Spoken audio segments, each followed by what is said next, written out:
魏无羡笑了笑，揉了揉他的头，又转身蹲在蓝忘机身边，为他理了理有些散乱的头发，轻言道：“蓝湛，我去买些东西，很快就回来，不用担心。”说着，手在他的衣襟里掏出一个钱袋：“我可穷了，得用你的钱买，你会生气吗？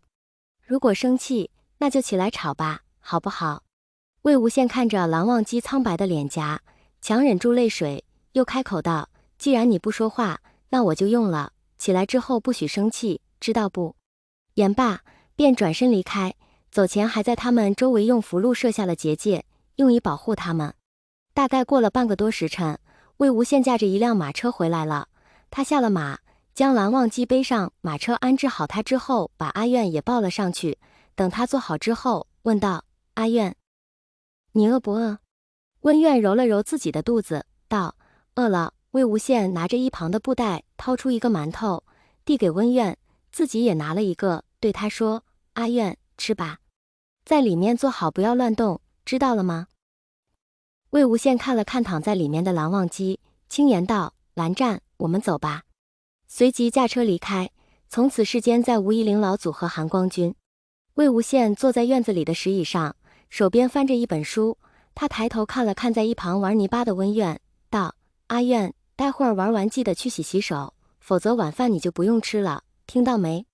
温苑抬起头看着魏无羡，对他扬起个笑脸，道：“知道了，羡哥哥。”突然，魏无羡眼神一转，紧皱着眉头看向一旁的篱笆外，然后敛下眼眸思索了一番，对阿苑说道：“阿苑，先回屋，没有我的允许，不许出来。还有，去洗手，快点。”温苑乖巧地点了点头，便转身跑进了屋内。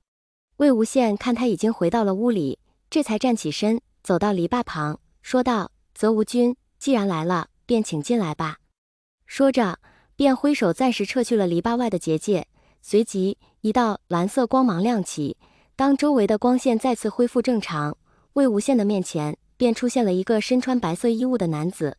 看见他的容貌，再加上刚刚的蓝色灵力，魏无羡一阵恍惚，太像了。如果不考虑他眼睛的颜色，他站在这里一脸冷淡不说话的样子，和蓝湛简直是一个模子里刻出来的。可惜他终究不是蓝湛。魏无羡低头苦笑了一声，重新整理好心绪，抬头迎上了蓝曦臣的目光，微微笑道：“泽无君，好久不见了。”蓝曦臣审视了一遍魏无羡，道：“魏公子，你果然没死。”不是疑问，而是肯定了事实。魏无羡笑了笑，转身走到一旁坐下，道：“泽无君今日的来意，我也知晓，只不过我们不如聊聊您是怎么找到这里来的，还如此清楚地找到结界所在。要知道，这个结界是我花了半年多的时间才制作出来的，如果没有东西指引，任谁都找不过来，除了蓝湛。”最后一句话他没有说出来。魏无羡用手示意蓝曦臣坐下，为他倒了一杯茶。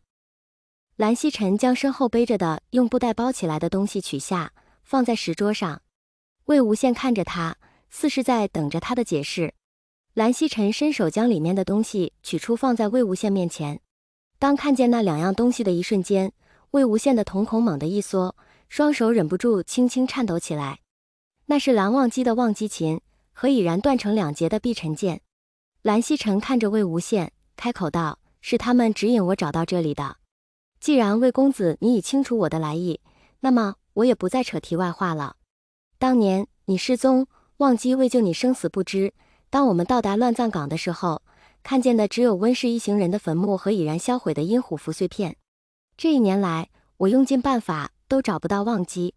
前不久，忘机琴突然出现异常，我顺着他的指引，才找到这里来的。”魏无羡的眼睛死死地盯着忘机琴和碧尘剑，肃然道：“所以您认为蓝湛没死，想把他带回去？”“是，不管怎么说，他始终是姑苏蓝氏的人，是我的亲弟弟。